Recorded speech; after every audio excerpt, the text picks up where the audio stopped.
Today we're making Nikujaga, which is Niku being meat in Japan and jaga being potato. This is a beef and potato stew traditionally, though sometimes they do substitute beef with pork. We're going to start by boiling some dashi. if you want to see how to make dashi from scratch, you can watch it here. But this is comfort food, so Yeah. use sachets, use powder, use chicken stock if you're making it for the first time. Absolutely. So Shaulan has peeled both the potatoes and The carrots. the carrots And I'm directly into the pot, I'm just creating a little bit more flavor in that. I've also put the shirataki in, which is which is a cognac noodle. It's made from like a yam or sweet potato, and it's sort of a really kind of interesting texture. It's not chewy. It's a flavor sponge with a bite. Yep, yep, that's yeah. yep. I think it's quite important. I'm also going to start seasoning. That was soy sauce, That was soy sauce, mirin, mirin, Japanese sweet wine. and a little bit of sugar. Now I am just starting to season it. Throughout the process I will taste. For this, because it is supposed to resemble a stew, it's a lot shorter cooking time because our meat is sliced rather than diced, for example. Now I really like large pieces of potato for this. And just because today we picked up some incredible Baby corn. whole baby corn, which is so rare to see nowadays.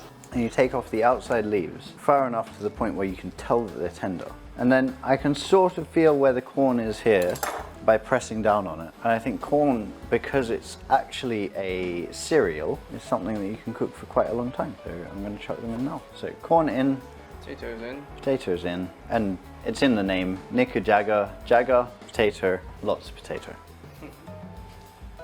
In go our onions. And that's once after the potatoes had about a 10-minute head start. Yep. Carrots. In go our carrots, and I think food should always look good. And then because it's a stew, we can actually add our meat in to literally stew, Yeah. and it will impart a lot of flavor to all of the vegetables. Today we're using thinly sliced beef short ribs. Yep. I think the only important thing for this though is that you use thinly sliced Yes. meat. So now that the meat's in and everything's cooking away nicely, make sure that you're thinking about what ingredients you're using, because for example, we have white onions, but if you have brown onions, the sweetness is a lot lower. So the amount that you have to of sugar and mirin that you have to add will be therefore lower. I think it's always safe in terms of both the salinity and the sugar, just to start on the safe side. And just taste and Yeah. keep adjusting, because you don't know how sweet your carrots are going to be. You don't Yeah. know how sweet the onions are. Yep. Mirin. So I'm just going through, the dashi flavor is there. We don't want to overpower that, but we want to season it. And to do that, we've just added soy sauce, mirin, sugar, and I've actually added a little bit of sake as well, just because I think that meat always requires a little bit. So, once you could poke something easily through The potato. the potatoes, The potato. Blah. We're ready. I think that when you're cooking this dish, it should be placed in the pot that you cook it in. That was satisfying. Yep.